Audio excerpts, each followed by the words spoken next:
Desplazarse, moverse, cambiar de rumbo. Muchas veces esta es la única opción de quienes se enfrentan a las complejidades de la violencia o de la naturaleza.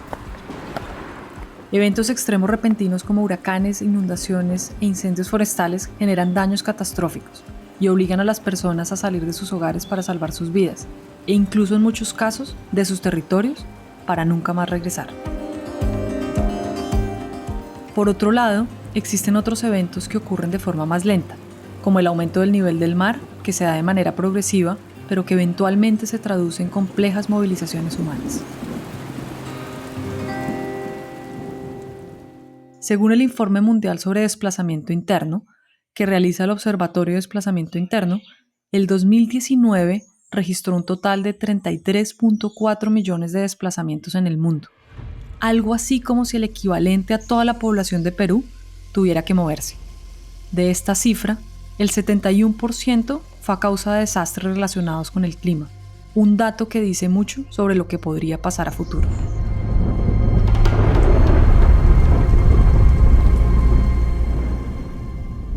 En Latinoamérica, Brasil ocupa el puesto 21 del top 50 de países con el mayor número de nuevos desplazamientos en 2019, 295.000, todos ocasionados por desastres. Y aunque los primeros lugares de la lista los ocupan los países asiáticos, lo cierto es que la ocurrencia de los huracanes como Dorian en 2019 y ETA e Iota en 2020 hicieron que millones de personas se movilizaran en Centroamérica. Pero ¿qué pueden hacer los países para prever y responder con políticas públicas claras y efectivas frente al desplazamiento por desastres socioambientales? Hay marcos internacionales adoptados por muchos estados que hacen referencia a algunos de los conceptos relacionados con movilidad humana, como migración, desplazamiento y reubicación planificada, entre otros. Por ejemplo, el Marco de Sendai para la reducción del riesgo de desastre, el Acuerdo de París sobre Cambio Climático y el Pacto Mundial sobre Migración. Sin embargo, no hay ningún marco efectivo que establezca categorías claras y que trate de manera integral y profunda todos los tipos de movilidad y su relación con el cambio climático. Entonces, ¿cómo llenar estos vacíos existentes a nivel internacional para abordar la movilidad humana asociada al cambio climático? ¿Cómo pueden los países responder a nivel nacional? ¿Y cómo lograr todo esto con un enfoque prioritario en derechos humanos?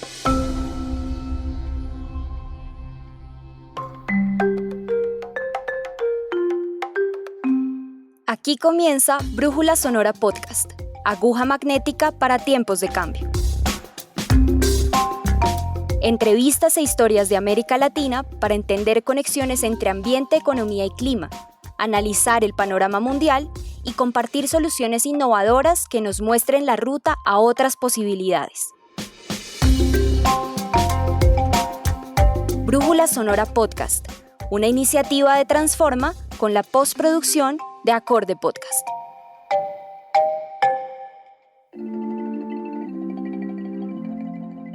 Bienvenidos a este nuevo episodio. Como siempre, les acompañaremos Natalia Borrero y quien les habla, Mariana Rojas. Hola Natalia, ¿cómo andas? Hola Mariana, todo muy bien, muy contenta de que ya nos estamos acercando a la mitad de esta primera temporada y esto se pone cada vez más interesante. De acuerdo. Natalia, empecemos de una vez con este episodio sobre movilidad humana y cambio climático.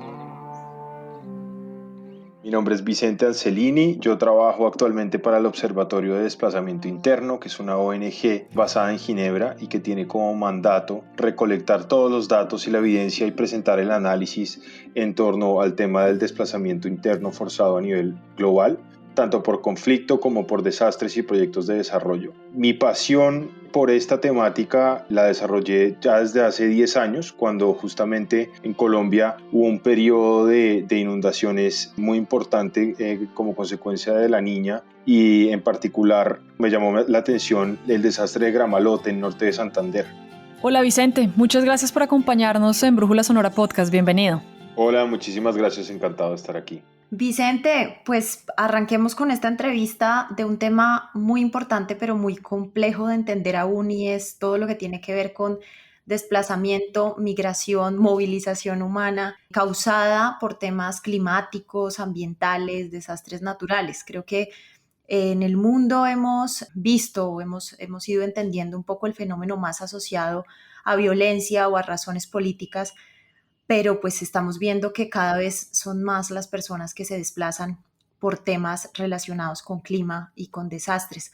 Cuéntanos un poco acerca de esto y del panorama en América Latina. Bueno, en efecto, el tema del desplazamiento por desastres, digamos, esa categoría como tal es relativamente nueva, no fue sino hasta hace poco más de una década que realmente empezó a haber mayor sensibilización a nivel nacional e internacional en torno al tema del desplazamiento por desastres. Antes se solía hablar más de la categoría de damnificados, afectados, pero no tanto de los desplazados. Sin embargo, esta es una agenda que ha cogido muchísima importancia y a día de hoy, pues también las cifras que se obtienen en cuanto al fenómeno demuestran que hay más desplazados por desastres que por eventos de conflicto y violencia. También porque los desastres tienen una huella mucho más amplia, ¿no? En países en desarrollo, pero también en países desarrollados. Así que está, digamos, discutiéndose mucho más en la esfera internacional. Hay más y mejores cifras, pero el tema, digamos, de la política pública y la respuesta mirando al fenómeno desde los lentes del desplazamiento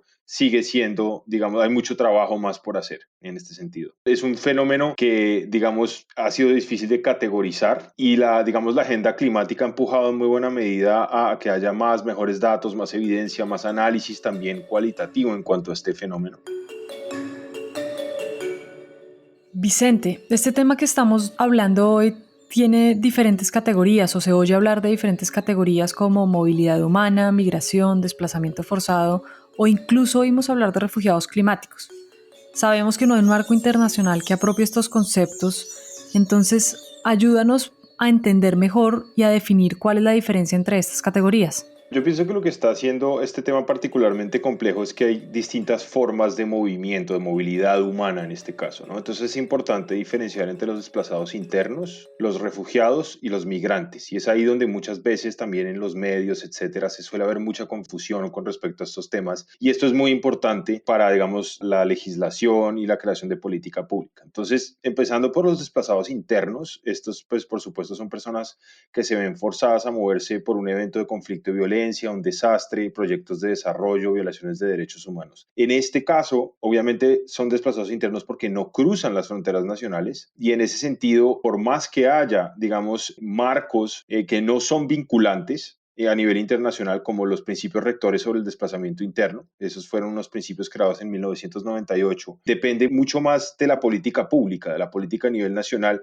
y no hay ese marco internacional vinculante. Ahora, con respecto a los refugiados, por el contrario, y es allí donde yo apelaría a que haya más cuidado, digamos, en cuanto a la categorización, es que no hay refugiados climáticos como tal. Los refugiados es un estatus que fue creado por las convenciones de Ginebra del 49 en el contexto de la posguerra, ¿sí? Y en ese sentido están cobijados por la legislación internacional. Y esto es en casos de persecución política o amenaza directa a la integridad física de una persona. Y esto solo aplica, por lo tanto, en casos de conflicto, digamos, o de persecución política. No hay refugiados climáticos o refugiados por desastre, porque los refugiados por definición han cruzado una frontera, ¿sí? Y tienen derecho a protección. No hay tal marco internacional para los refugiados, digamos, refugiados climáticos, no es una categoría que existe porque en particular los países han sido muy reticentes a generar esta categoría porque obviamente genera fronteras muy porosas en las definiciones y mucha gente podría, digamos, moverse a través de las fronteras argumentando que son refugiados climáticos. Entonces ha habido mucha resistencia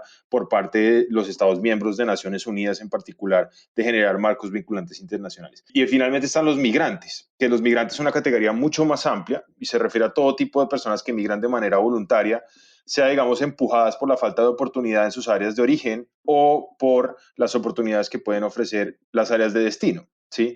Hay migrantes nacionales, migrantes internacionales, pero la gran diferencia con los desplazados internos y los refugiados es que el movimiento no es de naturaleza forzada, es un movimiento voluntario, ¿sí? Pero bueno, habiendo dicho todo esto, habiendo visto las diferencias, también es muy importante saber que hay líneas porosas entre muchas de estas categorías y no siempre es tan fácil diferenciar estos factores, ¿no? Entonces, en contextos de desastres y efectos del cambio climático, aunque no exista una categoría, por ejemplo, de refugiado climático, sí hay evidencia de desplazamientos transfronterizos por desastres o eventos de cambio climático. Ahora, justamente cómo llevar esas definiciones a la legislación y a la política pública, es ahí donde hay una laguna importante que solo puede ser llenada por el momento a nivel más nacional. Entonces hay países que han tenido legislaciones a nivel nacional en este frente, pero son más bien pocos.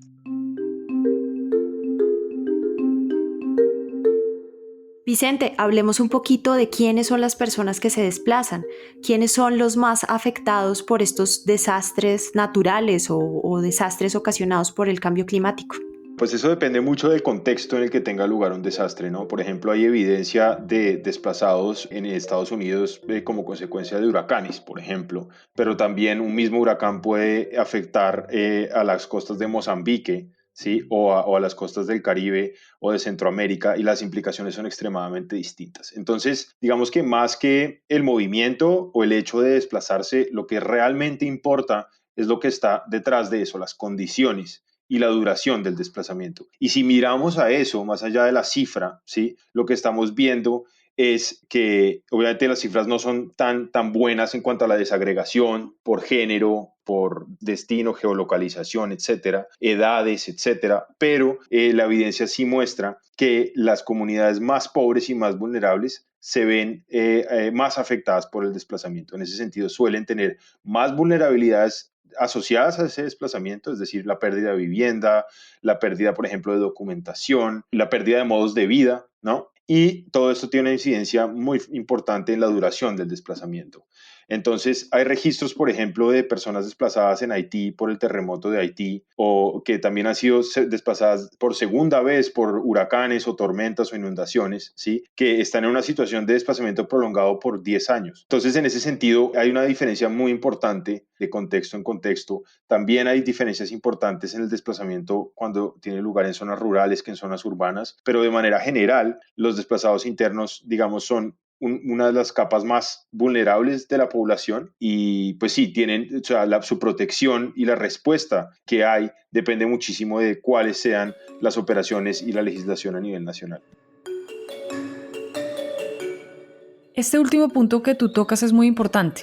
El Panel Intergubernamental de Cambio Climático desde 1990 ha venido indicando que la migración humana podría ser la consecuencia más grave del cambio climático y que millones de personas posiblemente tendrían que desplazarse a causa de la erosión costera, las inundaciones del litoral, por otros estragos asociados a cambio climático. Desde los datos que ustedes vienen recopilando y sobre los cuales generan, digamos, información importante para la toma de decisiones, ¿qué se está viendo frente al desplazamiento asociado a cambio climático? La evidencia de que el cambio climático es un hecho es indiscutible, ¿cierto? Hay evidencia clarísima del calentamiento global, que hay mayor intensidad de ciclones, que hay periodos de sequía más amplios, que hay más, digamos, periodos de lluvia más erráticos que están variando, etcétera. Entonces, eso es una evidencia, digamos, irrefutable. En cuanto al desplazamiento, desafortunadamente los datos que empezamos a producir en cuanto a este tema, sobre todo como consecuencia de desastres, solo existen desde 2008. Entonces, realmente contamos con muy pocos datos para realmente poder hacer un ejercicio de correlación que nos permita argumentar de manera sólida que hay dicha correlación entre cambio climático y desastres. Sin embargo, sí hay, por supuesto, evidencia de cómo ciclones de mayor intensidad están generando, pues, por supuesto, más daños, más pérdidas y, por lo tanto, más desplazamiento. Pero una vez más, es allí donde justamente en el contexto de cambio climático y en esos fenómenos de evolución lenta que la línea se vuelve porosa. ¿Cuándo es que realmente se genera el último detonante de desplazamiento? ¿En qué medida es esta una migración voluntaria o un desplazamiento forzado? Ahí entramos en un concepto, digamos, de conceptualización y por lo tanto de poder medir el fenómeno, que es extremadamente difícil. Pero también es importante en cuanto a temas de cambio climático, es que hay una relación entre esos eventos de ocurrencia lenta, como por ejemplo podría ser el aumento de nivel del mar, y eventos de ocurrencia más repentina, como lo puede ser una tormenta. Por ejemplo, cuando hay mareas de tormenta y esto se combina con un aumento del nivel del mar que también genera erosión costera, ese evento de ocurrencia rápida suele generar, por ejemplo, un desplazamiento más inmediato, pero es importante obviamente mirar todo el fenómeno desde antes y cómo fue evolucionando la condición de erosión en esa localización en particular para generar ese último desplazamiento. Y también un último punto que sí quisiera resaltar en cuanto al cambio climático es Claro, es irrefutable y somos culpables del cambio climático, pero también somos culpables de la forma en la que estamos haciendo gestión costera, por ejemplo. La construcción de infraestructura, la construcción de puertos, la deforestación de manglares, todos estos son factores de desarrollo insostenible, igual que el calentamiento global, que generan un impacto mayor y un desplazamiento mayor. Justo estábamos hablando con Mariana antes de comenzar la entrevista de la delgada línea que hay entre las consecuencias de los eventos extremos como huracanes, tormentas, pero también los problemas en torno a la planificación del territorio. Desde tu experiencia, ¿cómo podría manejarse la agenda climática y la de desarrollo para que este último en serio sea sostenible y pues se pueda dar también tratamiento a este nuevo fenómeno, o bueno, no nuevo, pero sí a este fenómeno que al contrario está cada vez aumentando más de desplazamiento? Sí, bueno, yo pienso que lo que dijiste es muy importante porque es verdad que ha habido cierta divergencia, digamos que son agendas paralelas que se hablan mutuamente, pero no están bien coordinadas, ¿no? Inclusive las negociaciones del Acuerdo de París se llevaron medio de manera paralela con el marco de Sendai y los Objetivos de Desarrollo Sostenible a nivel internacional. Entonces, estos son, digamos, tres marcos fundamentales para el desarrollo sostenible que tienen al final muchos objetivos en común, pero no necesariamente se hablan bien. Y yo quisiera resaltar la importancia que tiene la gestión y la reducción del riesgo de desastres, porque en particular en el caso de América Latina, yo podría decir que hay muchos países que son realmente pioneros en este tema de reducción de riesgo de desastres. Perú, México, Colombia, Costa Rica, República Dominicana, Cuba, son países que tienen una gestión del riesgo extremadamente avanzada y yo diría inclusive ejemplar. Generan atlas de riesgo, entienden cuáles son las zonas a riesgo y eso ha llevado a que haya también una mejor toma de decisiones con respecto a en dónde construir, ¿no? Cómo construir, etcétera. Sin embargo, a veces el desarrollo mismo avanza, o el desarrollo insostenible mismo avanza a veces más rápido que la implementación de estas agendas y la regulación en términos de construcción, de gestión del territorio. Entonces es allí justamente donde hay una laguna muy importante que es muy urgente abordar, porque justamente es allí donde el riesgo de desplazamiento está aumentando. Entonces, para dar un ejemplo muy concreto, en las zonas urbanas en América Latina es el continente más urbanizado del mundo, ¿sí?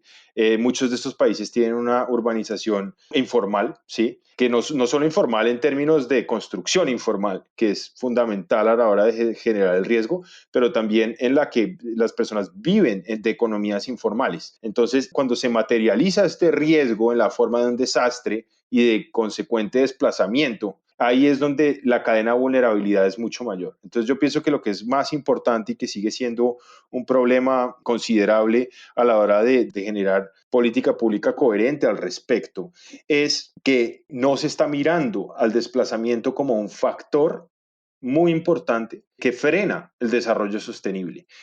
Por el momento ha habido muchos avances en la agenda de derechos humanos, ¿sí? Los desplazados están siendo considerados en esas agendas de derechos humanos, pero no tanto desarrollo sostenible. Entonces, los países no están realmente entendiendo el costo y los costos perdidos a futuro que implica el fenómeno del desplazamiento. Y en ese sentido, muy pocas de las medidas de gestión de riesgo de desastres y de planificación miran al desplazamiento como parte de la ecuación, porque no solo es una consecuencia, un resultado del desarrollo sostenible, sino que puede generar nuevos riesgos. ¿Sí? Los desplazados internos migran a las ciudades, a esas zonas informales y aumentan el riesgo allí.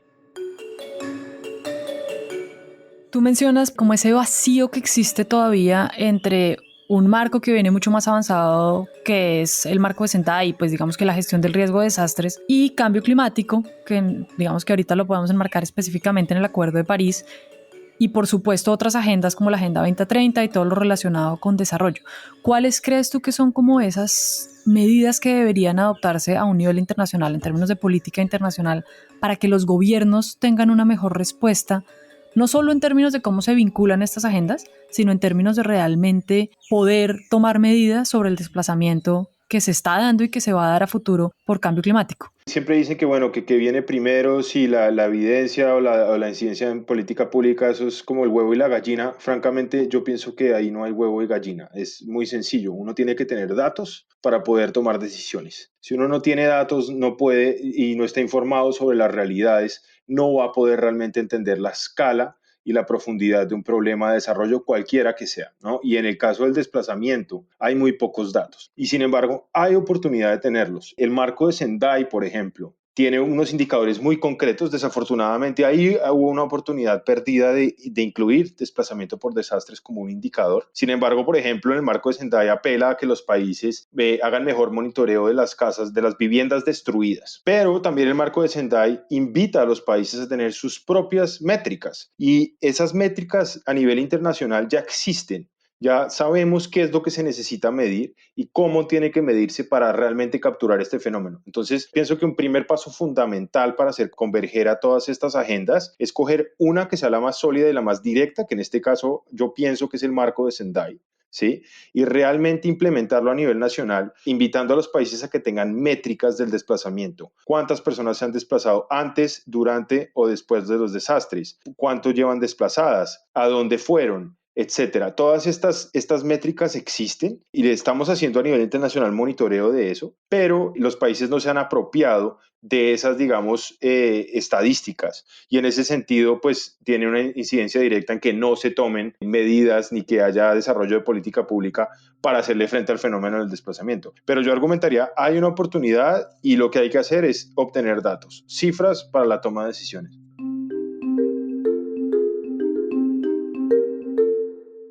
Vicente, tú mencionaste cuál es como una propuesta desde tu percepción de poder avanzar de alguna forma vincular estas diferentes agendas y quisiera abordar un poco más desde lo que fue un gran logro para el Acuerdo de París, fue haber incluido un artículo específico de daños y pérdidas, que es un tema que realmente los países en desarrollo llevábamos muchos años pidiendo de alguna forma que fueran mucho más relevantes y que se vieran reflejados en ese instrumento. ¿Cómo ves tú, digamos, que este artículo pueda ser uno de esos puntos de articulación con la agenda de gestión del riesgo, específicamente con el marco de Sendai? Sí, bueno, yo creo que el tema de cambios de daños y pérdidas es fundamental y es en efecto, digamos, un punto de intersección fundamental que va muy en línea con lo que yo sugiero es hay que tener datos y tener información para poder gobernar sobre los problemas que uno tiene. Hay que evaluar esos problemas, generar las estadísticas y la cuestión de daños y pérdidas es, digamos, la piedra angular ahí. No solo porque genera esa evidencia, sino porque realmente armoniza estos dos marcos, ¿no? El marco de Sendai tiene 7 objetivos principales, de los cuales 4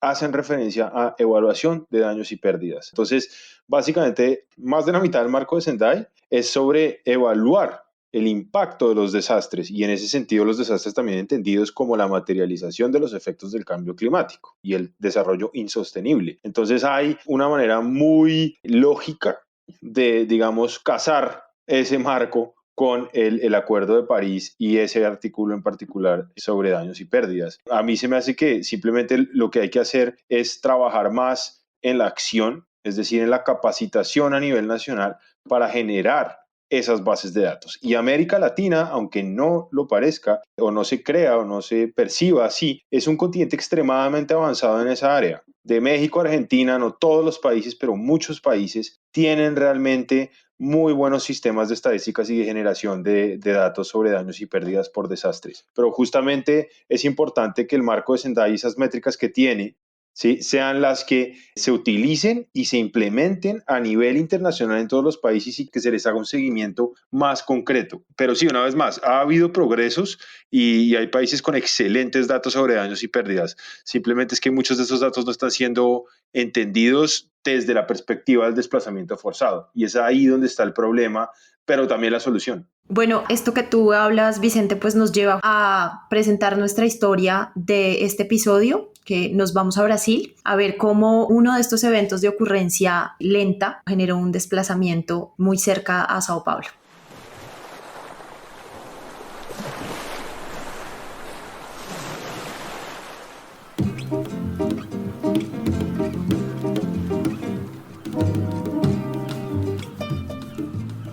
En la costa sudeste de Brasil está Isla de Cardoso. Sus 151 kilómetros de extensión son el hogar de una comunidad muy especial. Bom, a comunidade a qual pertenço chama Enseada da Baleia. A gente está localizado no município de Cananéia. Cananéia é a última cidade do estado de São Paulo, o primeiro povoado do Brasil. A Enseada ela é a penúltima comunidade da Ilha do Cardoso. Na Ilha do Cardoso são 8 comunidades caiçaras, uma aldeia indígena. Tatiana Mendoza Cardoso, a quien escuchamos, es científica social, trabaja temas de comunicación y es parte de la comunidad Enseada da Baleia o Ensenada de la Ballena, ubicada en el municipio de Cananeia. Este es el último pueblo del estado de Sao Paulo hacia la costa y territorio de la comunidad indígena caiçara.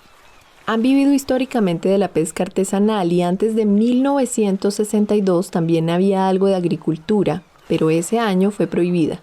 La isla fue declarada parque estatal, es decir, desde entonces es un área de conservación.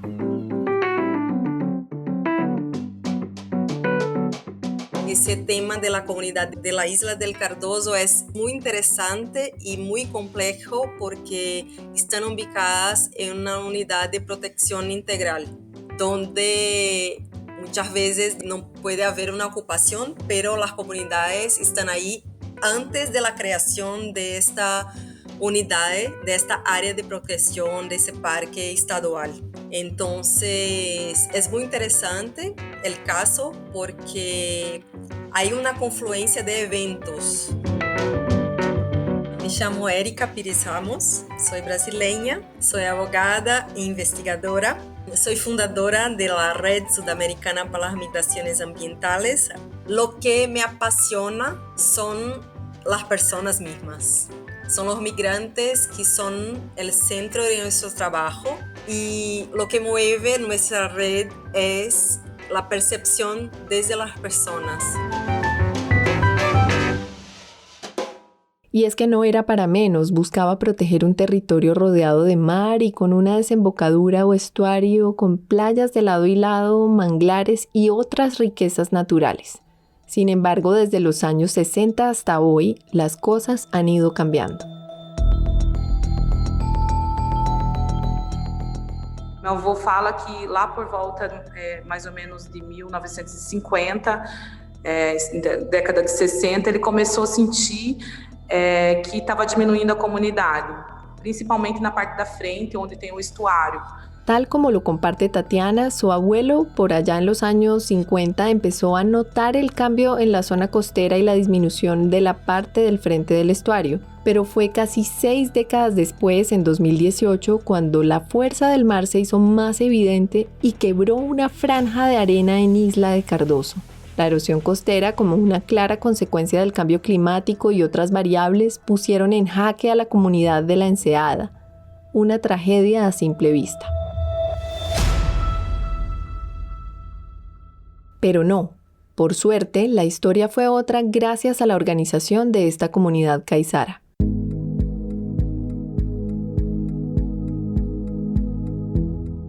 De una parte, hay los procesos erosivos y progresivos que ocurren hace mucho y fueron observados por la propia comunidad, y también procesos erosivos causados directamente por la acción humana en una parte de la isla donde se queda la área fluvial, hay la área del mar y hay una otra área donde hay el río. Y eso fue interesante porque antes de mi primera vez en la isla, por ejemplo, no tenía esa visión que había esa parte más del río y del mar. Y la propia comunidad no pensaba que los efectos del cambio climático podrían generar tanto esa pérdida de territorio. Lo que pensaban es que los procesos erosivos acontecerían desde la parte del río y no del mar.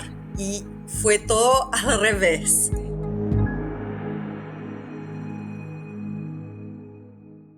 En los años 90 la erosión empezó a verse más crítica y obligó a la comunidad a construir un muro de contención.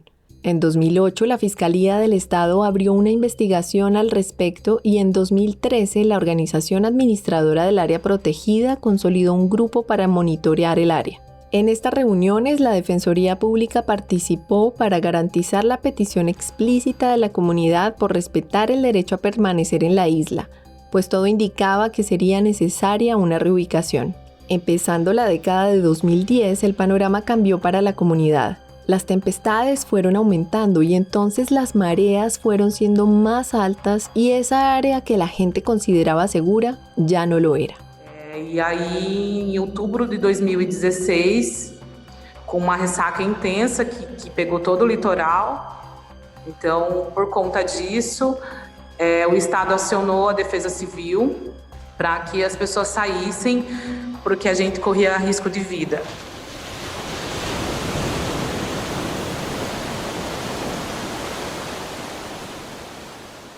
En octubre de 2016, una fuerte resaca, es decir, una marea muy agitada con olas muy grandes, golpeó todo el litoral. El cordón arenoso del estuario disminuyó significativamente y aunque la orden del Estado fue llamar a la defensa civil para desalojar por riesgo inminente, la comunidad de Enseada inició su plan para una reubicación digna y segura.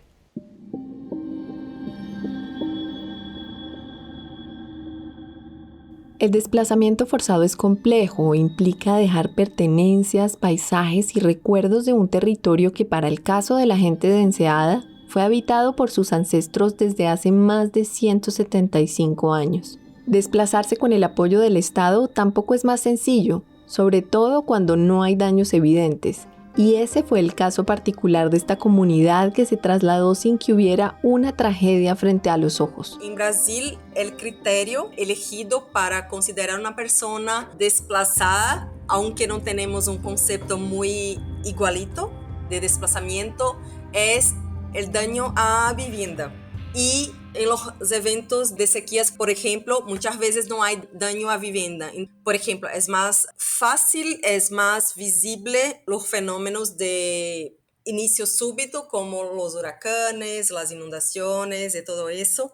En general, en Brasil, nuestra política pública de protección y defensa civil está más enfocada en la emergencia, pero la emergencia es la primera etapa. ¿Y cómo lo hicieron posible? Según nos cuenta Tatiana, acudieron a instancias gubernamentales e incluso a la academia para tener todos los argumentos necesarios para poder seguir habitando su territorio, pero en un área más segura. Que não foi fácil, foi uma autorização que ela até que foi rápido, né? Pensando em questão de tempo, o processo erosivo foi em outubro e em dia 13 de dezembro a autorização da realocação ela saiu. Mas eles disseram que a gente podia realocar, mas a gente não teria ajuda nenhuma do Estado. Listos los permisos el 13 de diciembre de 2016, la Asociación de Residentes de Enseada da Baleia se puso manos a la obra, sobre todo teniendo en cuenta que sería necesario que buscaran apoyo externo para la reubicación, pues el Estado no lo ofrecería. La asociación organizó la división de los terrenos y priorizó a los más vulnerables para moverse hacia Nova Enseada, su nuevo espacio también en Isla de Cardoso.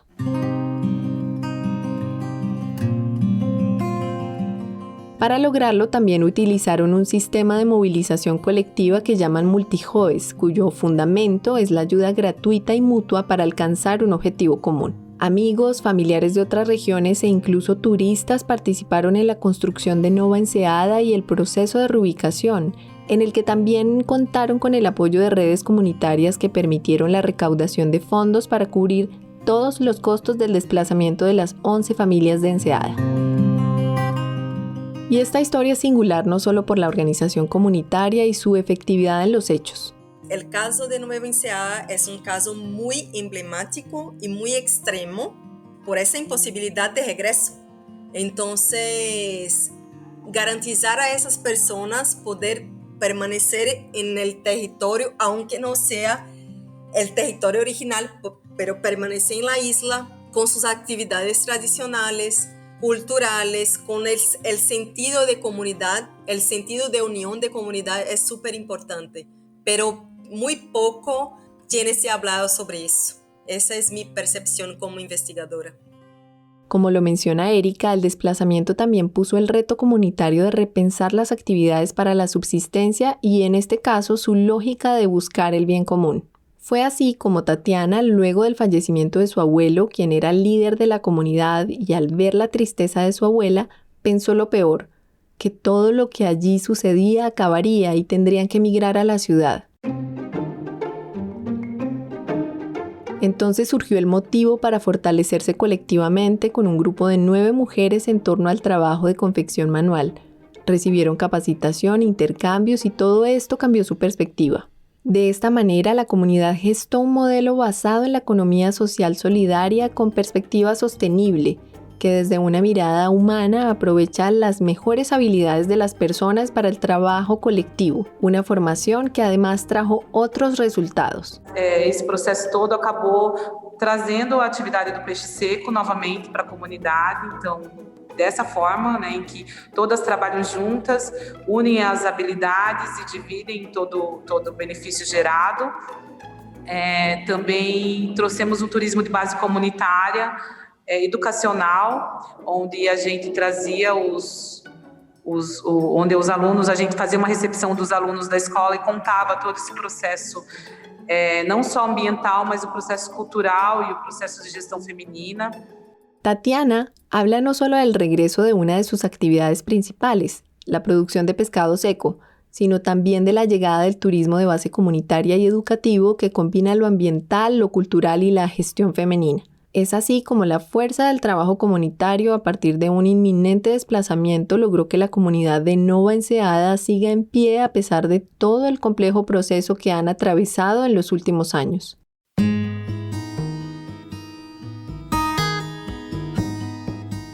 A gente conseguiu fazer território muito bonito, território cheio de amor, né, construído com muita força e com conforto que a gente não tinha na antiga Enseada. As nossas casas eram muito mais precárias lá, né? Mas ainda não é completo, né? Então, mesmo que a gente saiba que a gente conseguiu muita coisa, a gente ainda sente que falta algo, né? É muito difícil para a gente pensar numa situação, porque a gente demorou tanto tempo lutando sozinho, né? Sem ajuda do Estado, para fazer tanto.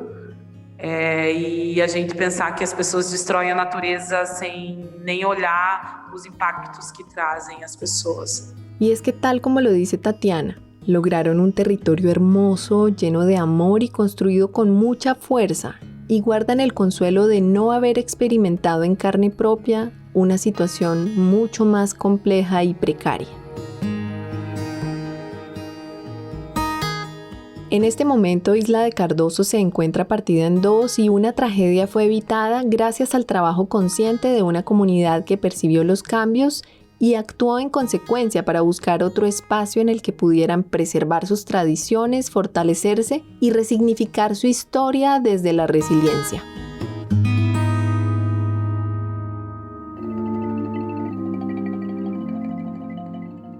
Una de nuestras últimas preguntas, Vicente, pues va relacionada un poco también con el informe que ustedes presentaron, ¿no? Donde veíamos justamente que Brasil es, creo que, el tercer país con mayor desplazamiento en las Américas y pues la razón casi que al 100% son desastres naturales.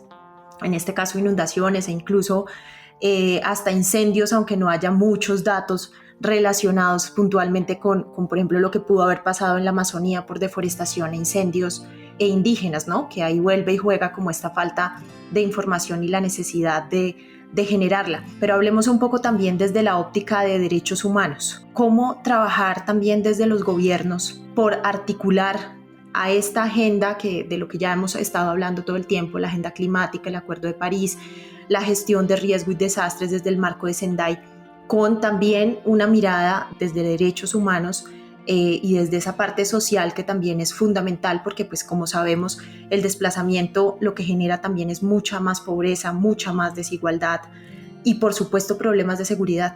El tema del desplazamiento interno sobre todo, pero también yo argumentaría el tema de refugiados, de migraciones, ha sido, sobre todo a nivel internacional, abordado primero como un tema de derechos humanos. Y fue gracias a esa agenda de derechos humanos que en el 98 se publicaron estos principios rectores sobre el desplazamiento interno, que por más que no sea un marco internacional vinculante que obligue a los países a proteger a estas personas, vela para que a estas personas desplazadas se les respeten sus derechos. Y esto, para ser más concreto, desde la creación de esos principios rectores sobre el desplazamiento interno, ha habido más países que han empujado esa agenda al punto de, inclusive muchos de ellos, legislar al respecto. Por ejemplo, Perú es uno de los pocos países a nivel global que tiene una ley sobre desplazamiento interno que incluye a los desplazados por desastres. México está en el proceso de hacerlo ahora mismo, pero ya hay 2 estados mexicanos, el estado de Guerrero y el estado de Chiapas, que tienen leyes estatales sobre desplazamiento interno que incluyen a los desplazados por desastres. Y eso es muy importante porque de un tema, yo no soy, digamos, un experto en temas legales, pero de un punto de vista legal sí garantiza que esas personas se les dé protección y garantiza también para que haya, digamos, un entendimiento y una acción diferenciada, ¿sí?, hacia comunidades indígenas, mujeres, personas de edad, niños, etc. Y el tema del desplazamiento forzado es tan complejo y por eso en buena medida a veces hay como reticencia a tener un diálogo abierto en esta agenda de derechos humanos, es que toca sobre distintos aspectos. Una persona desplazada interna es una persona que perdió su derecho a la vivienda, es una persona que perdió su derecho a tener también una vida digna y unos ingresos. Muchos niños desplazados perdieron su derecho a la educación. Entonces tiene un efecto, digamos, de cascada sobre otros derechos básicos, ¿no? Y eso lo hace, a mi criterio, aún más relevante y más importante de siempre mantener ese ángulo de derechos humanos. Entonces, esto empezó siendo, digamos, un empuje fundamental para estas agendas, pero digamos que, o sea, no podría argumentar que ha perdido momentum porque sigue estando allí, sigue siendo la base, pero también sigue siendo ahora un poquito olvidado por tanto debate sobre el desarrollo sostenible, sobre el clima, pero hay que recordar dónde están los derechos de esas personas, quiénes son estas personas. Es fundamental que la agenda de derechos humanos siga apoyando eso y lo está haciendo. En la oficina del Alto Comisionado de Derechos Humanos hay una relatora especial sobre desplazados internos, por ejemplo, y esta relatora especial ha hecho un trabajo muy importante en generar, digamos, pues sí, empujar esta agenda a nivel internacional, a nivel nacional. Entonces, hay cosas también, por ejemplo, en Centroamérica, así como hasta hace poco no había una legislación específica en cuanto a esto, sí el tema del desplazamiento forzado era una parte muy importante en la agenda de derechos humanos de estos países, de Honduras, de El Salvador, de México. Ahora la idea es simplemente buscar armonizar todos estos marcos internacionales y nacionales bajo un mismo ángulo y bajo un mismo lente. Vicente, podríamos quedarnos aquí hablando muchísimo más de este tema porque además de ser muy interesante, pues hay mucha información sobre la cual podríamos discutir, pero se nos acabó el tiempo, así que muchas gracias por acompañarnos en Brújula Sonora Podcast. Vale, muchísimas gracias a ustedes. En Transforma creemos que es posible hacer cambios sistémicos para un mundo viable y que quienes habitamos el planeta podemos contribuir. Cuéntanos si tienes o conoces proyectos en Latinoamérica que promuevan la conservación, hagan frente a la crisis climática y o incentiven una producción sostenible. Queremos conocer y compartir tu historia. Escríbenos a brújulasonora@transforma.global.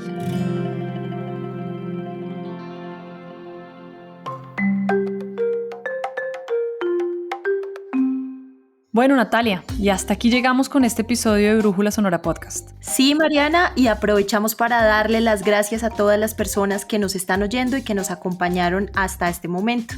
Y recuerden que en 15 días volveremos con un nuevo episodio, más preguntas, más reflexiones. Este podcast se realiza gracias al apoyo de European Climate Foundation, ECF. La investigación, libretos y producción de todo el episodio estuvo a cargo de Natalia Gómez, Diana Montaño, Mariana Rojas y quien les habla, Natalia Borrero. Agradecimientos especiales a Maritza Florian de la ONG de Justicia en Colombia. Nos escuchamos en el siguiente episodio de Brújula Sonora Podcast, aguja magnética para tiempos de cambio.